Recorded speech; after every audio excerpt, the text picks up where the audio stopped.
All right, today we're going to do some effects, some video effects with just some simple text. We're going to keep it simple. This is a video editor, so we can do lots of effects, so it's probably a good idea that we start to learn them, but we're going to keep it simple for now. So you can open up VSDC. You can click a blank project.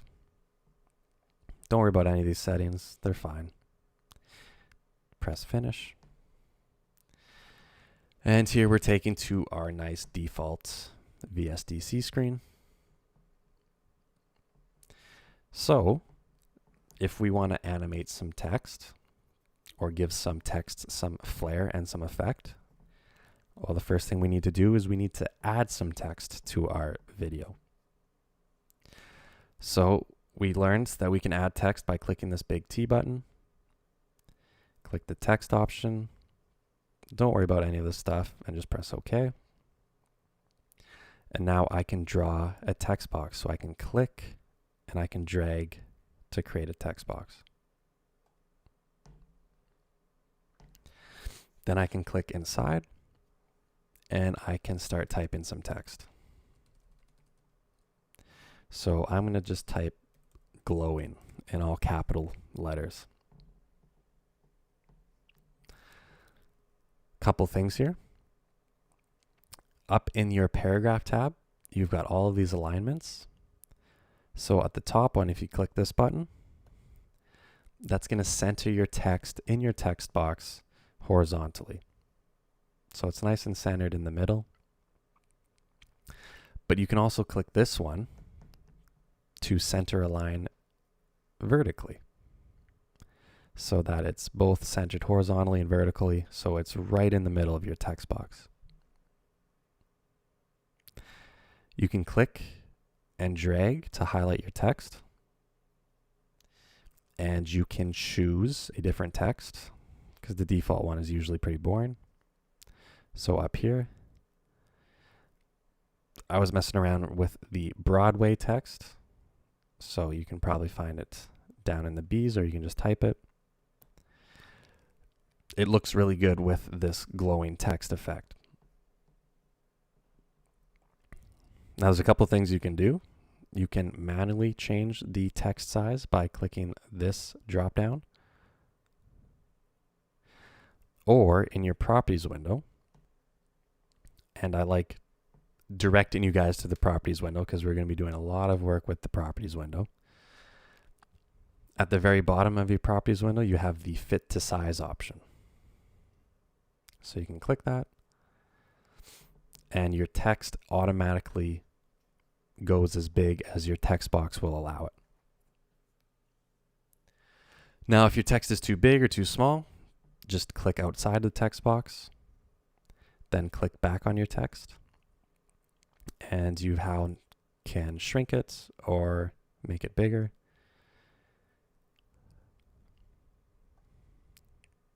Put it back in the center. And then you'll just have to go back to the properties window and fit to size again. And you may have to click it a couple times to snap it back into place. All right, so I got my text. Now there's a couple things I want to do to create this glowing effect.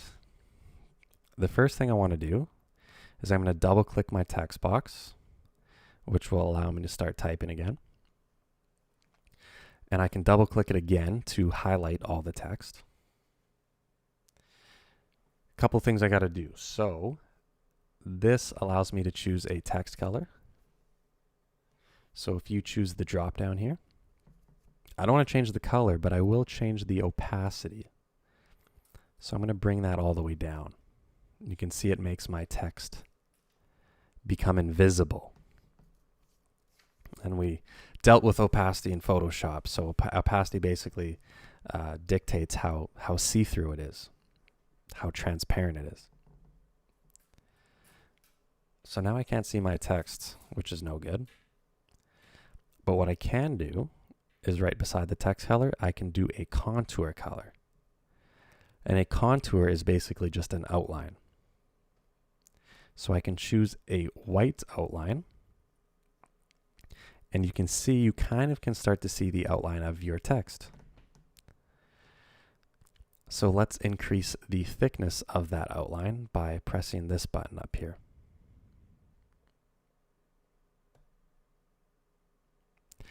Let's keep it a nice clean 10 pixel number, just like that.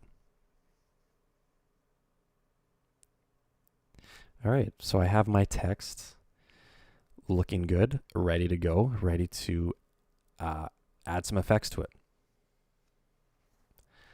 So, a couple things here, and this is a good learning curve for VSDC here. Right now, we're seeing the timeline. So everything I add to my video is in this timeline, and it works like layers like Photoshop. Obviously, I only have one thing on my video right now. I just have some text. I've got nothing else. However, if you double-click your text layer, so if you double-click this bar, you'll be taken to a new timeline. And this new timeline is for all of your effects and all of the different modifications you're going to do to your text object. So you have two tabs open out. You've got one for your text, and you've got your main timeline. So what's the point of this? Well, you can think of it like Photoshop. Like when we had a layer and we were just doing a bunch of stuff to it, bunch of effects, bunch of adjustments, and then we grouped it all into one group. It's really just for organizational purposes. So if you had a bunch of layers here, you had some text, you had some video, you had some more text, you had some pictures, and you had a bunch of effects, very easy to get disorganized and really messy down here. So we just double click the text object and we can be taken to its own separate timeline where we can see all of the effects and we can just keep things organized. So in the text timeline, the effects timeline for the text object, let's add a video effect. So up here, you can click this drop down and we can go to nature and we can go to shadow. If your needle is at the start of your timeline, you don't need to worry about any of this, so just press OK. And now we've added a shadow effect to our text object. So you can see back in our timeline looks the same, but if you double click that text object, you can see that it has one effect to it. So we are going to change some properties of this effect to get a glowing effect. So how do we do that? Well, if you have your shadow effect selected, so if you click on it, once again, over in the properties window, we've got all of these different properties we can change. The question is, what do we change? What do they mean? Because there's a lot going on with all these different effects, but we're going to keep it simple. So the first thing is, let's pick a shadow color. So right now my shadow's black, which is not doing me any good because the background's black. So I can't see it. So I'm going to click that little black box and a color wheel will pop up. You can select the custom tab. And if we're trying to make glowing text, we want a nice bright neon color. So don't be picking any of these colors down here. That's no good. So we're going to go all the way to the top and we're going to pick one of these nice bright neon colors. I'm going to choose green because I like it. Press OK.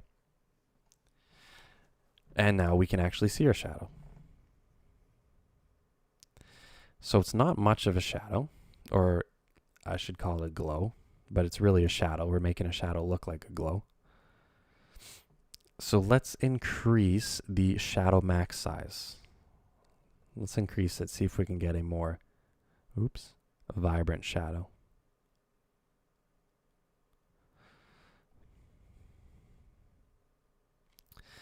So let's maybe just say 50. Now we've got a nice, more visible glow to our text. And we can change the intensity. So how intense is this outline going to be? How intense is the shadow going to be? Well, if we increase it, you can see it gets a little bit more vibrant and bright. Whew. So let's not go too crazy. Let's maybe just say 100. Just like that. Now, there's a couple of these properties that are kind of weird, but we can make it look better. So the light angle property. So when things have a shadow on them, that's because light is hitting them at a certain angle. So let's just set this to 0. And you can see it makes our shadow straight on. Makes it straight, right, so it's nice and centered with our text. And the shadow distance, so that's how far behind the shadow is from whatever from the text. So I don't really want that shadow to be behind the text, so I'm going to set that to 0 as well. So now it's right centered with my text, and it really doesn't look like much of a shadow anymore. It looks like a glowing effect. But I didn't have a glowing effect in here. But what I did do was I had a shadow effect that we turned into a glowing effect. All right, so that pretty much is the setup here. However, there's one thing we can do, because we are doing video editing, and video usually has things moving and animation and stuff like that. So if you press space on your keyboard, your video will play, and you'll just see some text that's glowing here. Nothing changes. It's static. It's pretty simple. It's kind of boring. It looks cool, but we can kick it up a notch with one really simple thing. So these properties that we just changed and set values for, they are set to, like, this intensity property is 100, and it's always going to be 100. So from start to finish, these properties don't change. However, and this goes back to Blender, we did this in Blender near the end there. This little button beside each property, by default, these parameter values are constant. They never change from start to finish. They don't change. But if you click this little button once, you have now chosen a linear parameter change. So what does that mean? Well, and there's different settings. It doesn't have to be linear. You can change it all throughout the video, but we're keeping it simple for today. So when you select it to be a linear parameter change, you now have two numbers. So you have a value for the start of the video, and you have a value for the end of your effect. So instead of it being 100 from start to finish, I can erase that first number, and I can put a 0, and I can hit enter on my keyboard. So that means at the start of my effect, the intensity is 0. But if I press play, as the video plays and as I get closer to the end of my effect,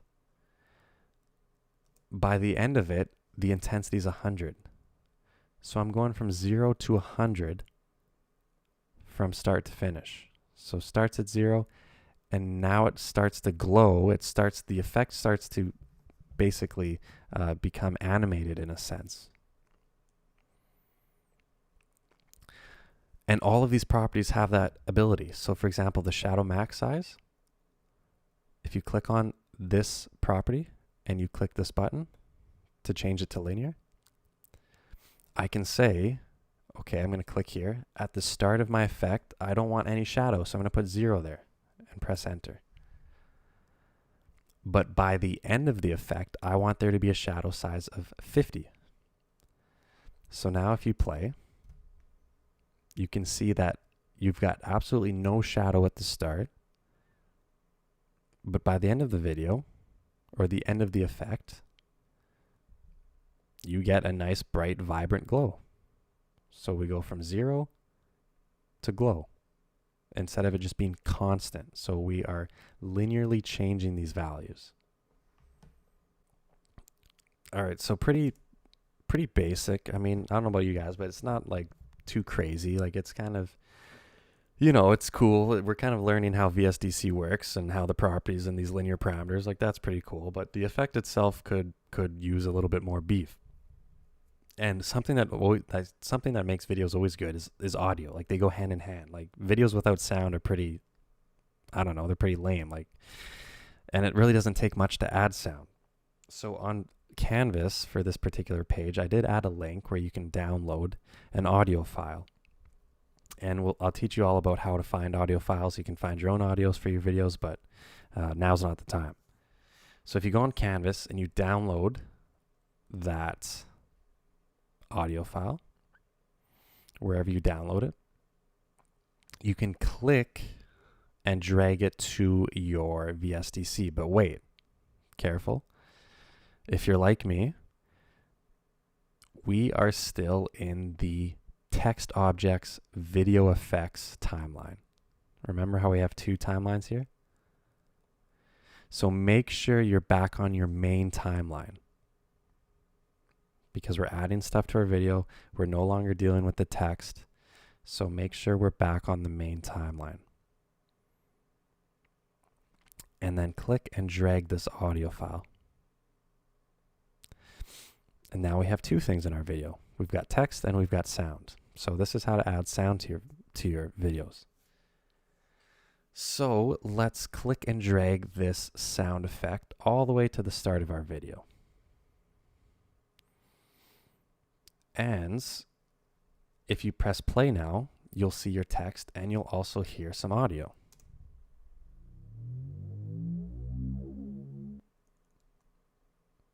So it's very subtle and it's nothing too crazy, but it's a little bit of a sound effect to go with some glowing text. Now it's pretty quiet, which is by design. So if you click your audio, if you click the sound effect bar, once again, properties windows, here's all the properties for this audio. And right at the bottom, you've got audio volume, measured in decibels. So you can crank up the decibels of this audio clip so that's a bit louder. So I'll put it to 10. Let's see what we see. It's a bit louder.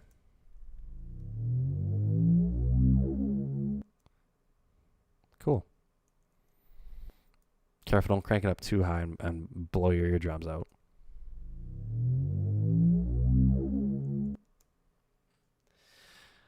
Okay. Now the audio is only about 3 seconds long and my text is about 10 seconds long. So what I want to do is I want to match the text with the audio length. So I'm just going to click and drag my text so that it's now aligned with the audio. So now I get the full effect of my text outline effect. And you can see it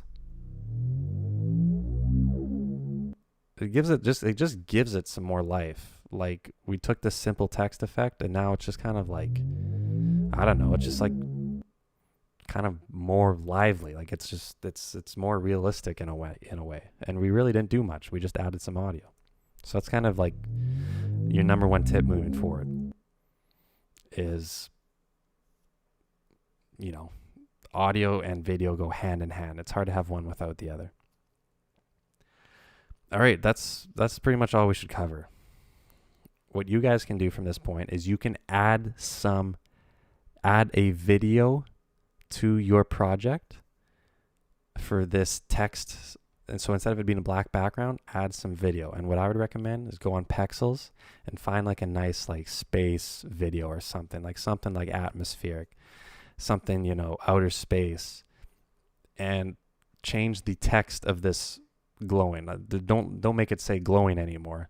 Make it say something related to the video that's going to be shown in your background. Make sense? So just go on Pexels, find a cool video that you can put in the background here, and change don't make this say glowing anymore. Like make it say something that's related to your video. So I don't know, like Battleship or something. Like if you've got like a Star Wars video thing going on in the background. I'll leave that up to you because you guys know how to do that. Okay, cool. Thanks for listening.